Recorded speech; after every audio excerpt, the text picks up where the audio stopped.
despite the constraints of the pandemic.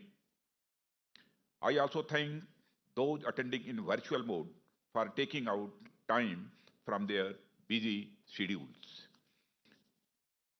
The CAS conclave brings together senior dignitaries from Air Force around the world, and it is but befitting to have such a conclave as part of Aero India, which is primarily focused on air power and associated technologies. My compliments to the organizing staff of this mega event. Friends, this edition of Aero India is focused on showcasing our intent to make India one of the top countries in defense and aerospace industry.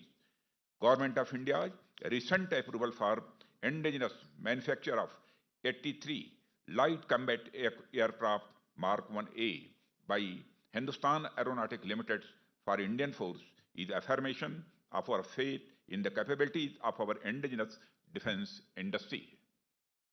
Atmanirbhar Bharat means self-reliant India has been the vision of our Honorable Prime Minister, Mr. Narendra Modi.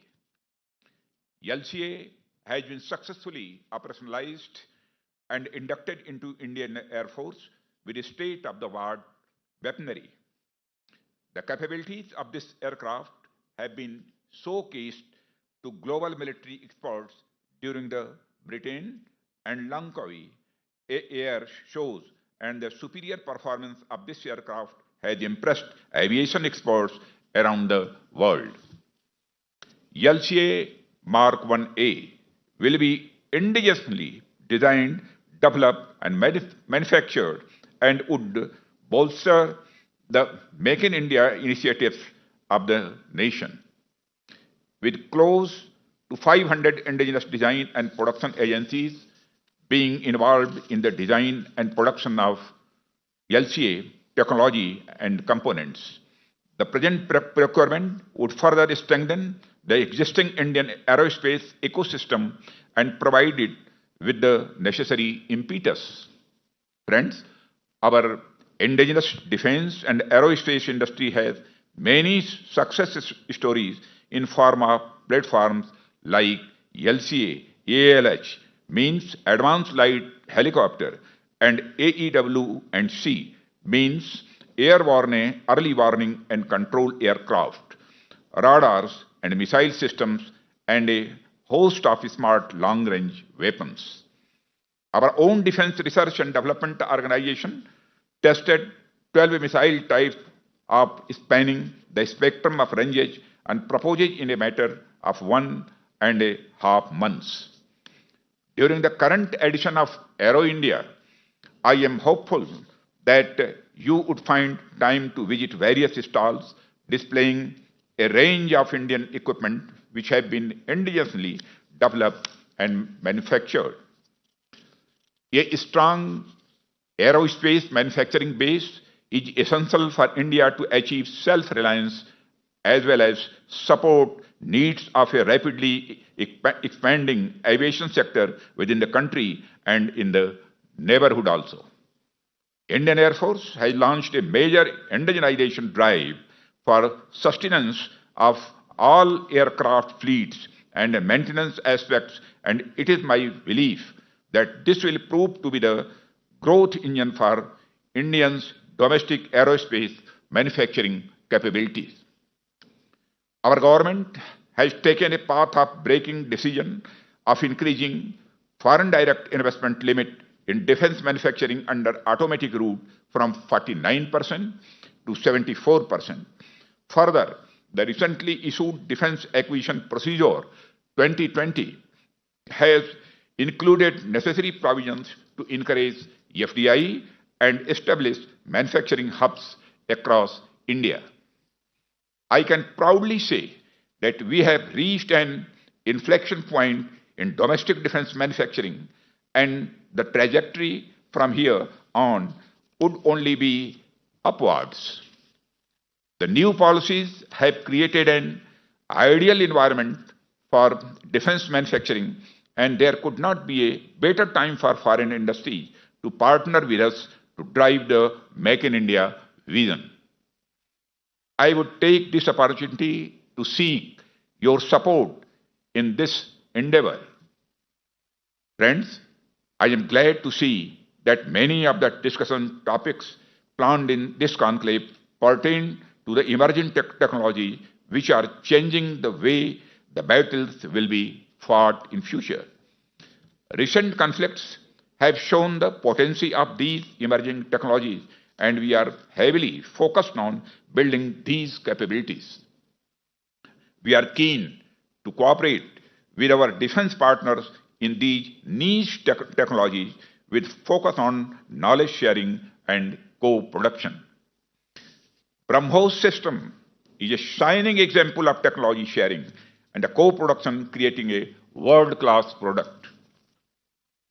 As we all are actually aware, budgetary constraints play a big role in limiting the extent to which we can build our armed forces.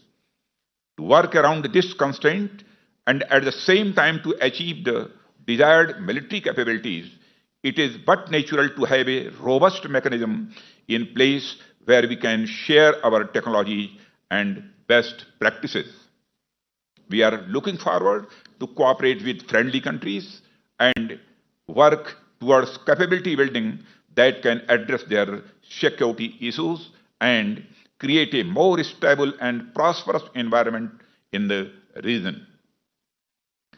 Friends, we live in a challenging geopolitical landscape where countries not only have to face the threat of military aggression, but natural calamities which include pandemics like COVID-19, which has wreaked havoc in the last 1 year.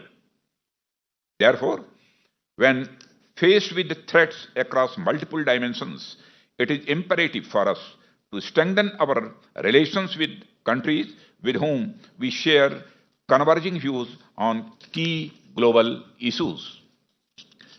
Geopolitically, India is a reliable partner in the Indian Ocean region. I would like to emphasize on this point again.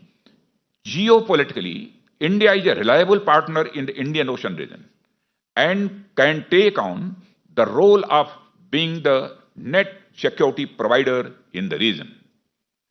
Air power has and would continue to play a critical role in maintaining regional stability and peace in the region. The freedom of maneuver provided by air and space capabilities enables us to exert influence in a sustainable and easily escalable manner. Indian Air Force is at the very forefront of offensive capability with its reach, speed, and precision. Indian Air Force expertise in undertaking complex long-range operation mission by day and night across diverse fighter platforms is unmatched in the region. With the integration of indigenously manufactured standoff weapon system, it is capable of undertaking precise targeting missions at long distances over targets 3,000 kilometers away from our mainland. Lastly, air power is a critical element of any response to take natural disasters. The Indian Ocean region is one of the most densely populated areas in the world and is prone to natural calamities with some of the most catastrophic natural disasters to life and property being witnessed by the people of the region. Our Honorable Prime Minister, Sri Narendra Modi, during his historic keynote address at Shanghai La Dialogue 2018, had articulated the key role of India's armed forces in building partnership in the Indo-Pacific region for peace and security, as well as humanitarian assistance and disaster relief.